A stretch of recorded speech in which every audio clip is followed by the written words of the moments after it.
Hello everyone, Indian polity chapter 1 before constitution making part 4 में आप सबका वेलकम है। तो इससे पहले हमने देखा पिट्स इंडिया एक्ट 1784। उसमें हमने देखा कि सिस्टम ऑफ डबल गवर्नमेंट कैसे इस्टेब्लिश हुआ था। और सबसे इम्पॉर्टेंट चीज़ कि कंपनी की जो कमर्शियल एक्टिविटी है और जो उसकी पॉलिटिकल एक्टिविटी है वो डिफरेंट हो गई थी। अब इसके बाद 1784 के बाद 1786 में जब लॉर्ड कॉर्नवालिस थे वो गवर्नर जनरल ऑफ बंगाल बनते हैं, तो वो दो डिमांड्स रखते हैं। वो बोलते हैं कि मैं जो हूँगा वो कमांडर इन चीफ हूँगा, मतलब मेरे पास सबसे ज़्यादा पावर्स होंगे, मैं कमांडर इन चीफ बोलेंगे मुझे, और मैं किसी भी टाइम पर एग्जीक्यूटिव जो काउंसिल हैं, जो आपको याद होगा कि रेगुलेटिंग एक्ट के टाइम पे काउंसिल बनी थी, एग्जीक्यूटिव काउंसिल है, उसके जो भी डिसीजंस है उसको किसी स्पेशल केस में ओवरराइड कर सकता हूँ। अब ये काइंड ऑफ वीटो है कि उन्होंने कोई भी डिसीजन लिया और मैं उसको ओवरराइड कर सकता हूँ, तो ये कह सकते हैं कि ये काइंड ऑफ वीटो है। तो इसमें इतना इंपॉर्टेंट नहीं है, लेकिन एग्जाम में कुछ भी आ सकता है। देन हमारे पास जो इम्पोर्टेंट चीज़ है वो है चार्टर एक्ट ऑफ 1793। इसमें प्रीवियस ईयर्स में जब भी एनालाइज किया जाता है तो इसमें एक जो इसका लास्ट वाला पॉइंट है, ये पॉइंट एक बार पेपर में आ चुका है, बाकी इतना इंपॉर्टेंट नहीं, लेकिन हमें पता होना चाहिए।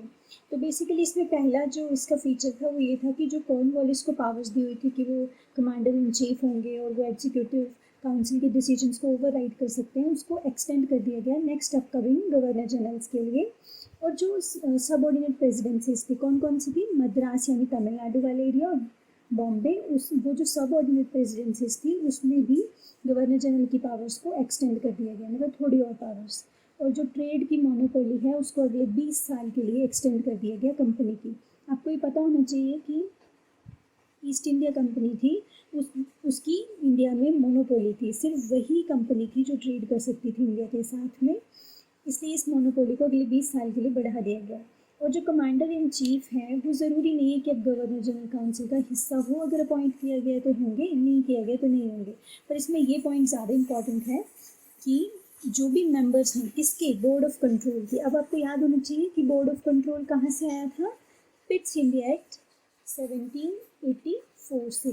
तो ये जो बोर्ड ऑफ कंट्रोल आया है इसके जो मेंबर्स हैं, स्टाफ है, उसके जो भी खर्चे होंगे वो भी इंडियन रेवेन्यू से दिए जाएंगे। तो ये एक बार क्वेश्चन रिपीट मतलब प्रीवियस ईयर में आ चुका है। तो ये इतना ही था, लेकिन इसके आगे है इम्पॉर्टेंट, वो है चार्टर एक्ट ऑफ 1813। ये इम्पॉर्टेंट है। इसमें प्रीवियस ईयर में से दो क्वेश्चन आ चुके हैं, एक ये और एक ये वाला। सो हम पढ़ते हैं। सबसे पहले जो जो ईस्ट इंडिया कंपनी की मोनोपोली थी, जैसे मैंने पहले बताया आपको, वो मोनोपोली को ख़त्म कर दिया गया, एक्सेप्ट टी के साथ। टी खरीद बेच सिर्फ उनकी मोनोपोली रहेगी, और जो चाइना के साथ ट्रेड था उसमें तो आप क्या देख रहे हैं कि धीरे धीरे जो ब्रिटिश गवर्नमेंट है वो ईस्ट इंडिया कंपनी को रेगुलेट करते करते अब अपना इंडिया में उन एक कंपनी के थ्रू राज शुरू कर रही है, जैसे ब्रिटिश पोजेशंस देखा था हमने पिट्स इंडिया एक्ट में। तो धीरे धीरे उन्होंने कंपनी को कंट्रोल किया और फिर कंपनी के थ्रू पूरे इंडिया को कंट्रोल कर रहे हैं। तो अब देखो उन्होंने क्या बोल दिया कि जो भी ब्रिटिश क्राउन की अब सोविनिटी होगी, जो भी कंपनी की टेरिटरीज हैं इंडिया में, अब वो ब्रिटिश क्राउन की उस पर सोविनिटी है। अब ये सोविनिटी वर्ड क्या है, ये तब मैं आपको डिटेल से समझाऊंगी जब हम प्रियम्बल पढ़ेंगे, राइट। फिर इसके बाद थर्ड जो इसका फीचर है वो कि क्रिश्चियन जो मिशनरीज़ हैं वो इंडिया आ सकते हैं, वो अपने धर्म का प्रचार प्रसार कर सकते हैं। ऑफकोर्स अगर उन्होंने हमें कॉलोनी बनाया तो अपने धर्म का प्रचार प्रसार करेंगे ही। बट ये इंपॉर्टेंट याद रहे कि कब हुआ था, ये हुआ था चार्टर एक्ट ऑफ 1813 में। और इसके बाद ये इंपॉर्टेंट क्वेश्चन ये प्रीवियस ईयर में भी आ चुका है कि कंपनी को कौन से एक्ट में ये बोला गया था कि आप 1 लाख रुपया जो है वो वेस्टर्न एजुकेशन को प्रमोट करने के लिए लगाइए, तो वो था चार्टर एक्ट ऑफ 1813। और इसके बाद इम्पॉर्टेंट चीज़ की कौन से एक्ट में ये कहा गया था कि जो लोकल गवर्नमेंट्स हैं वो टैक्स को इम्पोज कर सकती हैं, और अगर कोई टैक्स नहीं दे रहा है तो उसको पनिश भी कर सकती हैं। तो वो था चार्टर एक्ट ऑफ 1813। तो एक क्विक रिवीजन करते हैं कि चार्टर एक्ट ऑफ 1813 में मोनोपोली को ख़त्म कर दिया गया एक्सेप्ट टी और ट्रेड विद चाइना।